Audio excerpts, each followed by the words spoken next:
こんにちは。みつぐ佐々木チャンネルです。今日もよろしくお願いします。ということでですね、今日は6月26日金曜日になります。ですね、で、この動画がアップされる予定が7月4日土曜日ですかね。今の時点ではまだ個展開催中なんですけど、もう少しで終わります。去年の11月から準備して、で5月の29から始まって約1ヶ月間、開催してました。私はですね、最初3日間の予定が最終的に4日間ですね、在廊させていただいて、たくさんのですね、アメリカの方々、本当にですね、いい経験させていただきました。どうもありがとうございました。ちょっとお待ちくださいね。あれを持ってきます。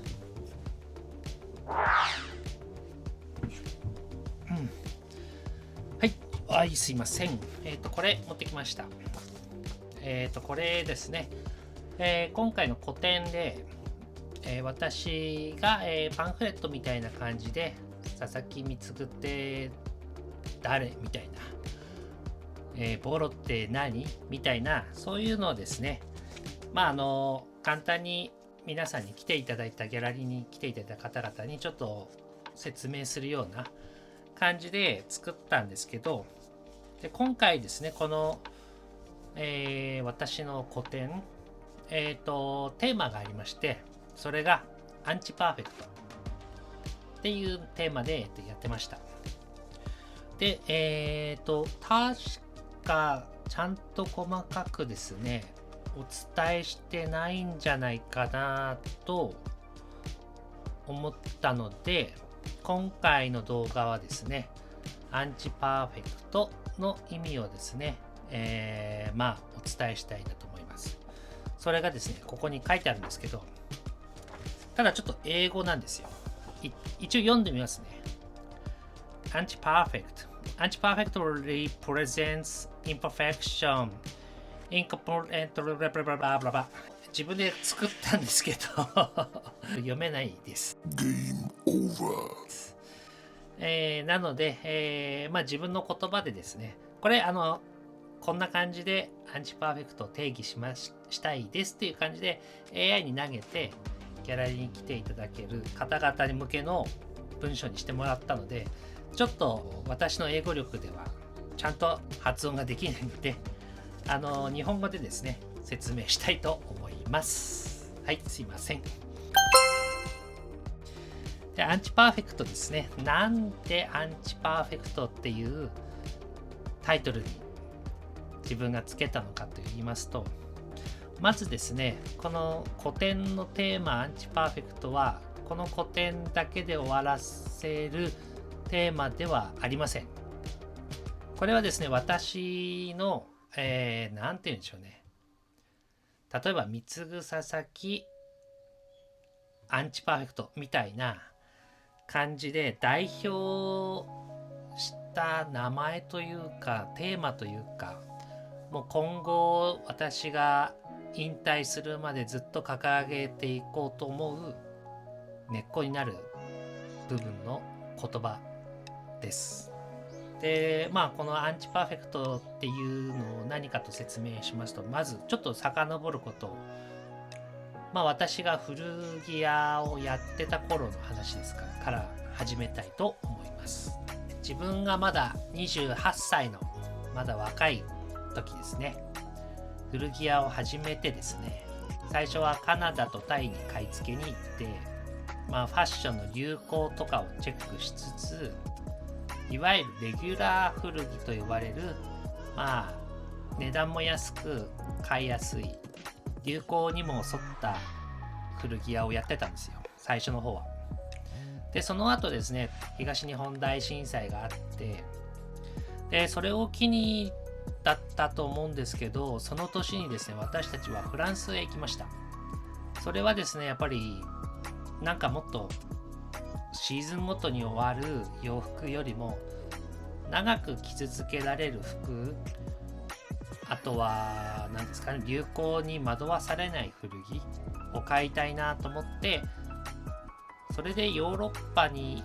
もう少しあるんじゃないかなと思ったので、それでフランスに行って、でそこでですね、今私がよく使ってるワークウェア、労働着、そういうのに出会ったのが私がフランスに行った時でした。それがもう2011年になりますかね。でその当時はですね、本当に使い古されたジャケットとかパンツとか、本当にダメージ入ってるもの、汚れたもの、リペアとかされてるとか、パッチワークされてるとか、そういうものがですね、たくさんありまして、でそれがすごいかっこよかったんですよ。それはすごい覚えてるんですけど、さらにですね、もっと古い時代のものとか、薄汚れていてもですね、何か普通の服とは違う何かオーラがある、そういう風に見えていました。なのでですね、やっぱなんかそのパッチワークされてるジャケットとかリペアされてるものとか、すごい自分は好きで、本当にそういうのを買い付けたかったんですけど、そういうのばっかりを。ただやっぱ数が少なかったんですよね。でその後ですね、私が日本で藍染めの布に出会ったんですよ。藍染めのインディゴはもともと好きだったので、日本のフリーマーケット行って藍染めの布とかを買ってるうちに、ボロに出会いまして、その当時ですね、ルイ・ヴィトンか、ラグジュアリーブランドのどこかが日本のボロをですね、ファッションショーでデザインとして使ってたのかな、確か。それで一躍ですね、そのアメリカの方で有名になってですね、そこからですね、アートだと呼ばれるようになりまして、でまだ私ですね、30代の前半なので、何ですかアートはとか、なんでそんな高いのとかっていう感じでした。まだただですね、雰囲気がいいのは分かってます。でそれもまたやっぱ手縫いされてる、でパッチワークされてる、歴史を感じるようなボロは本当にかっこよかったので、なのでちょっとつながったんですよね。そのフレンチワークのボロと日本のボロが自分の中でつながって、これはかっこいいなと、こういう服がもっとあればいいのになと思って、2014年ですね、東京でやってた古着屋を閉めて、佐々木用品店っていう名前でお店をまた立ち上げました。その時にですね、私もリメイクパッチワーク、いわゆる今やってるヴィンテージリメイクシリーズを作り始めたのが2014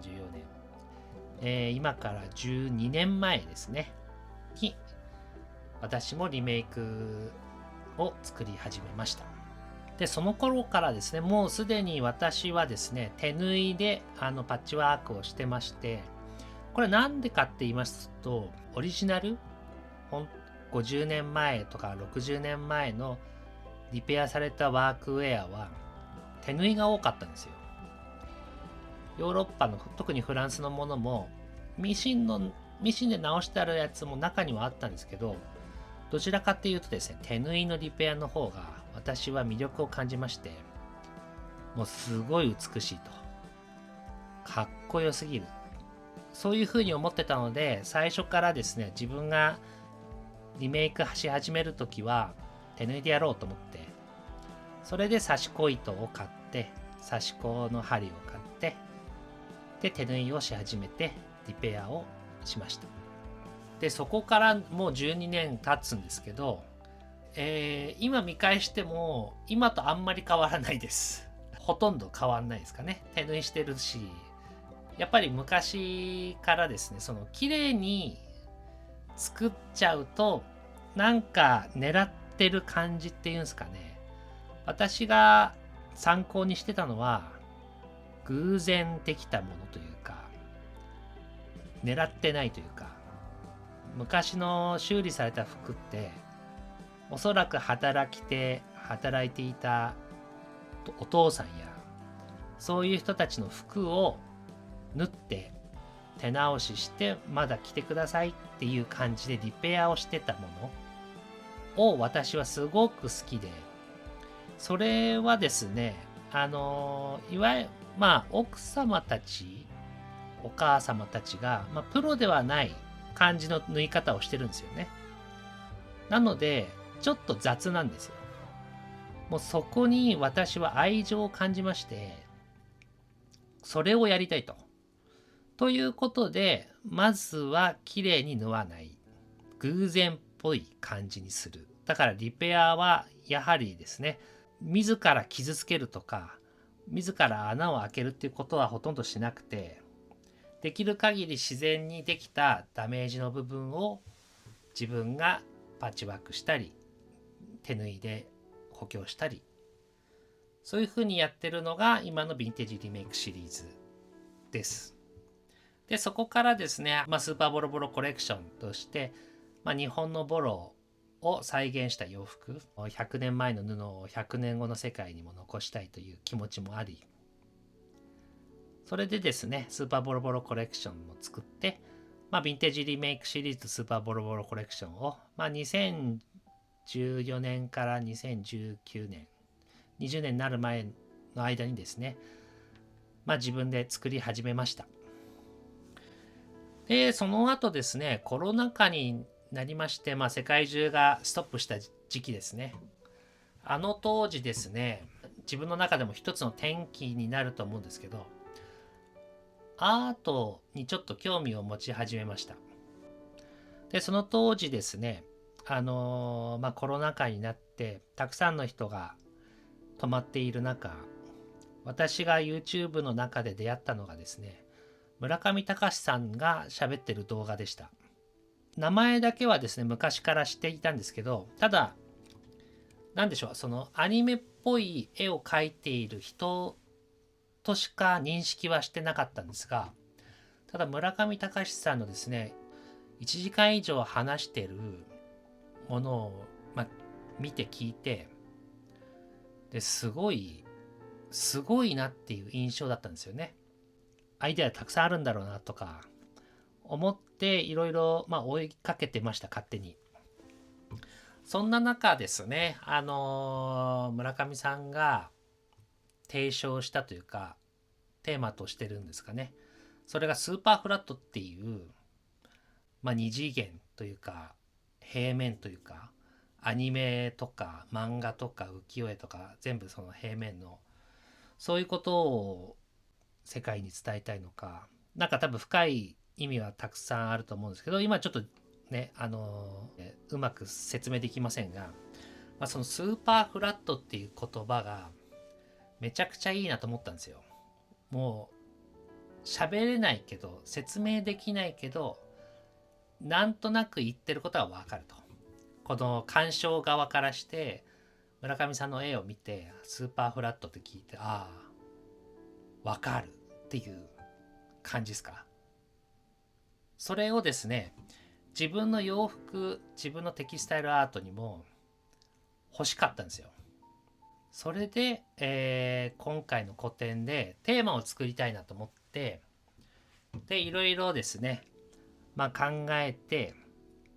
決めたのがアンチパーフェクトでした。やっぱ自分のですね、作品で心がけてるのは、ぬくもりとか人間味とか、そういう人の手で作られたもの、人の手で直されたもの、そういうのをテーマにしてたので、ぬくもりとか人間味とかっていうのを考えたんですけど、ぶっちゃけいい語呂が出てこなくてですね。で、いろいろ悩んだ末、アンチパーフェクトってちょっとかっこいいなと。しかも伝わりやすいし、この私の作品ってその綺麗じゃない、未完成のような完璧を求めてない感じ、反完全ものがですね、物語ってると思ったので、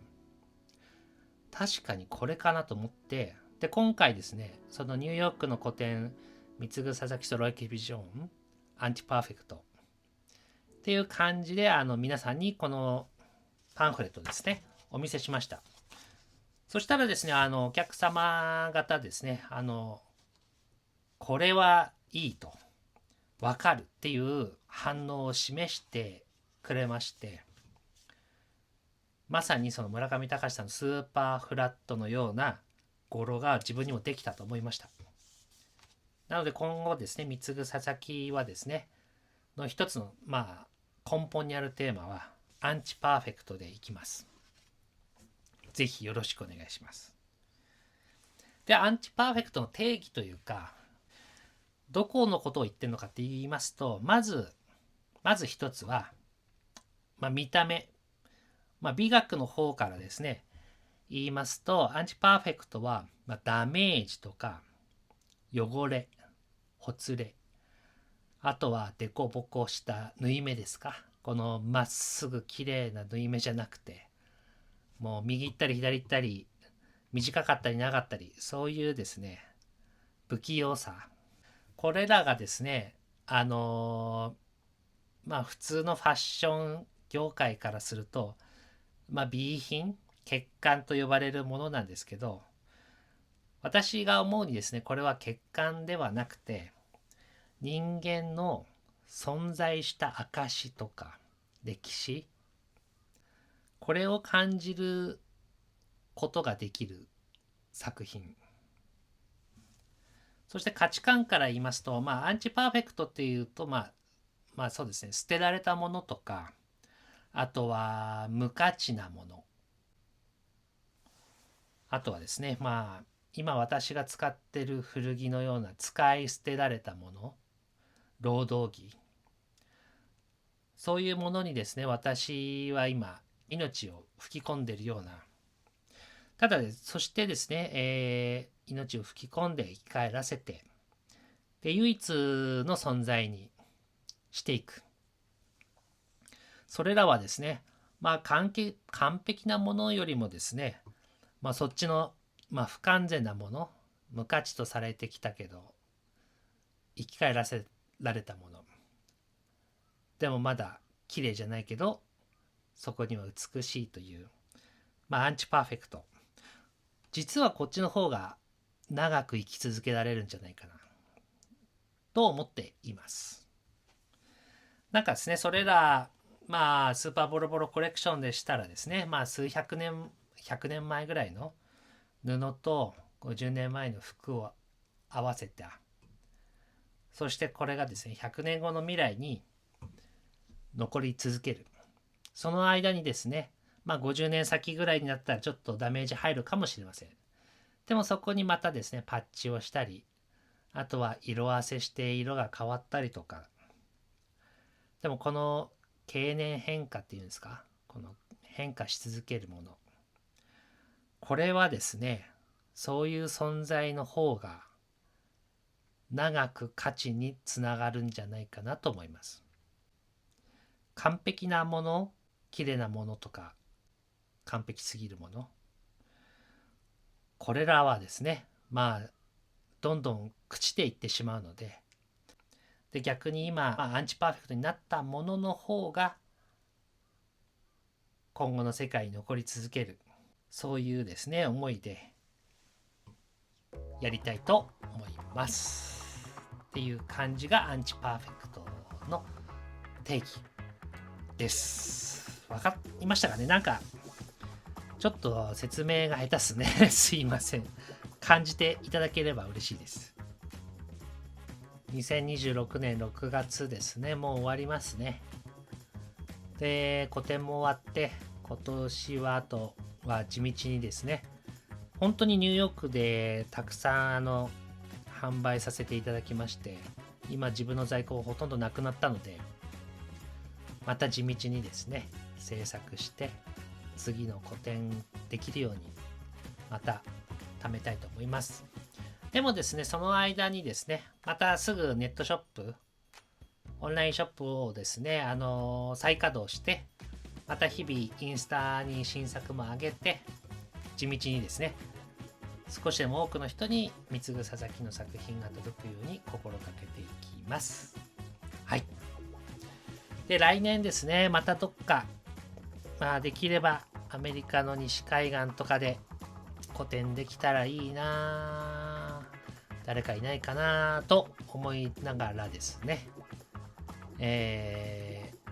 お誘いをお待ちしたいと思います。こんな感じですかね。はい。ではですね、今日もご視聴いただきありがとうございました。チャンネル登録とですね、いいねボタンと、あとコメントあれば、ぜひ残していってください。ではまた。